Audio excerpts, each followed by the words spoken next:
आज आपके लिए हम ऐसा प्रश्न लेकर आए हैं जिसको समझना ही इम्पॉसिबल है, और अगर समझ गए तो इसको करना पॉसिबल तो 2 सेकंडों का काम है।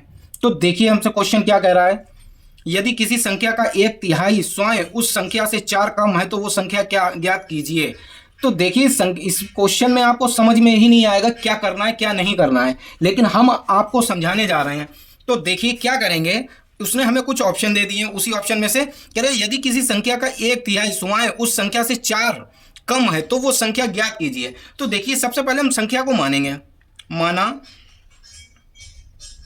संख्या क्या x, सबको पता है x मानते हैं, ठीक है। अब प्रश्न अनुसार क्या कह रहा है, यहां पे लिखेंगे प्रश्न अनुसार यदि किसी संख्या का, तो संख्या तुम्हारी क्या है x, स्वयं उस संख्या से 4 कम है। तो देखिए नहीं कह रहा यदि किसी संख्या का 1/3 मतलब यहां पर माइनस लगाया x/3, 1/3 हो गया, इस संख्या का 1/3 हो गया, 4 से कम है यानी कि बराबर में 4 आएगा आपका। यहां तक क्वेश्चन समझ में आ गया। यहां तक अगर समझ में आ गया, आपने क्वेश्चन बना लिया, तो फिर आपको कोई रोक नहीं सकता क्वेश्चन को हल करने से। मेन होता है एग्जाम में क्वेश्चन को बनाना, ठीक है। यहां तक समझ गए। अब देखिए इसकी सिंपल सी कैलकुलेशन है, यहां पर 3x हो गया और 3x में से x माइनस कर दिया तो आपका बचा है 2x/3 बराबर में 4, ठीक। यहां तक आपकी समझ में आ गया। 2x को यहीं पर छोड़ो, यहां पर 3 इसके काहे में है, भाग में है, उधर जाके गुणा में हो जाएगा। अभी भी कोई दिक्कत हो तो मुझे बताओ। यहां तक आपकी समझ में क्वेश्चन आ गया, ये 3 इसके भाग में था, इधर जाके गुणा में हो गया। अब इसको कैलकुलेशन कर लो। अब यहां पर देखिए 3 चौक 12 होता है, ठीक है। यहां पर आपका क्या है x, ठीक है, 12 यहां पे लिखा, ये इधर गुणा में, इधर जाके भाग में आ गया, x यहां पे बच गया। अब आपको कैलकुलेशन करने में कोई और दिक्कत नहीं, तो 2 से काट लो, 6 बार चला गया, तो x का मान कितना आ गया आपका 6।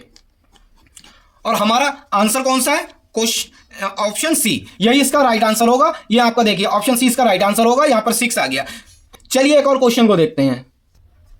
तो देखिए सेकंड क्वेश्चन हमारा आ चुका है, और सेकंड क्वेश्चन में भी ऐसा आपको उलझाया जाएगा कि आप समझ ही नहीं पाएंगे करना क्या। देखिए क्या कह रहा है क्वेश्चन, 2 अंक की कितनी ऐसी संख्या है जो अंक 3, 5 और 7 से बनाई जा सकती है। अब आप एग्जाम में जो है ना सोचेंगे ये क्या है क्वेश्चन, क्या करना है क्या नहीं करना है। तो देखिए इसमें कुछ क्वेश्चन में नहीं होता, सिर्फ और सिर्फ आपका टाइम खाने के चक्कर में ऐसे क्वेश्चनों को दिया जाता है। तो देखिए हम 2 बॉक्स बनाएंगे। सबसे पहले क्या बॉक्स में लिखेंगे, देखिए 3, 5, 7, बॉक्स नंबर 1, ठीक है। एक सेकंड बॉक्स बना लेते हैं, इसमें भी सेम अंकों को लिख देते हैं, 3, 5, 7। देखिए ये आपके बॉक्स बन गए। पहले बॉक्स को 3 प्रकार से भरा जा सकता है, दूसरे बॉक्स को 3 प्रकार से भरा जा सकता है, ठीक है। तो इसलिए कुल संख्याएं कितनी होंगी, कुल संख्याएं बराबर, देखिए पहला बॉक्स 3 संख्याओं के हिसाब से भरा जा सकता है, इंटू दूसरा बॉक्स 3 संख्याओं के हिसाब से भरा जा सकता है। अब जब इन दोनों की गुणा कर लेंगे तो कितना आ गया हमारे पास 9, ठीक है, ये 9 आ गया। अब देखिए अगर इनसे ऐसी संख्याएं बनाई जाएंगी, कितनी संख्याएं बनेंगी, 9 संख्याएं टोटल बनेंगी, और यही हमारा इसका राइट आंसर है। बताइए क्वेश्चन में कुछ था, कुछ भी नहीं था, सिर्फ और सिर्फ दिमाग को घुमाने वाला क्वेश्चन था और कुछ भी नहीं था। तो आपको हमारी वीडियो कैसी लगी मुझे कमेंट करके जरूर बताएं, और अगर चाहते हैं कि आपसे एक और क्वेश्चन के बारे में पूछा जाए तो चलिए एक और क्वेश्चन देख लेते हैं। तो देखिए तीसरा क्वेश्चन हमारे पास आ चुका है। तीसरे क्वेश्चन में हमसे क्या पूछ रहा है, एक बर्तन पानी से 1/4 भरा है, इसमें 10 कप पानी डालने पर बर्तन 3/4 भर जाता है। कप के पदों मतलब माप में बर्तन की धारिता ज्ञात कीजिए, यानी कि बर्तन की जो धारिता है उसको भरने की कैपेसिटी उसको पूछ रहा है। तो देखिए सबसे पहले क्या कह रहा है, एक बर्तन में 1/4, ठीक है। तो सबसे पहले हमने बर्तन की धारिता को मान लिया x, बर्तन की धारिता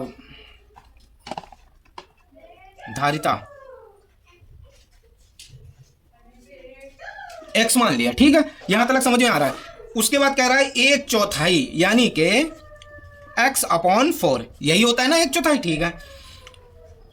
इसमें 10 कप पानी डालने पर, यानी कि इसमें 10 कप और इसमें प्लस कर रहा है तो 10, ठीक है, डालने पर बर्तन 3/4 भर जाता है, यानी कि 3x/4, 3/4, यही हो गया ना। क्वेश्चन बन गया है, क्वेश्चन को अब सॉल्व करना बाकी है।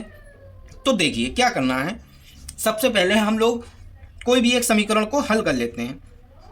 देखिए इसको इधर ले आएंगे, इसको इधर पहुंचा देंगे, तो देखिए ये 3x हम लोग इधर लेके आते हैं, 3x/4, ठीक है। ये प्लस का है, ये माइनस का हो जाएगा, ठीक है। तो ये हमारा हो गया x/4 बराबर इधर 10 चला गया। अब इसको सॉल्व करिए। देखिए यहाँ से जब हम लोग इसमें कॉमन 4 ले लेंगे तो देखिए यहाँ पर बचेगा हल करके आपका 2x। क्यों बचेगा? 3x में से एक x चला जाएगा तो 2x बचेगा, बराबर 3x में से एक x चला गया तो 2x बन गया कॉमन 4 लेकर, बराबर में 10 चल रहा है हमारा, ठीक है। यहां पर हम क्या करेंगे, देखिए x को यहीं पर छोड़ेंगे, शॉर्टकट मेथड से आपको मैं बता रहा हूं, बाकी आप कैलकुलेशन खुद कर लीजिएगा। तो देखिए ऊपर क्या होता है 10x, ये नीचे है ये ऊपर चला गया, 4 ये ऊपर है ये नीचे आ गया। अब इसको सॉल्व करना है, ये रह गया है। जब इसको देखिए सॉल्व करेंगे तो देखिए 2 से काटा, ये 5 बार चला गया, ठीक है। अब देखिए 5 दूनी 5 चौके 20 और ये हमारी x की वैल्यू आ गई।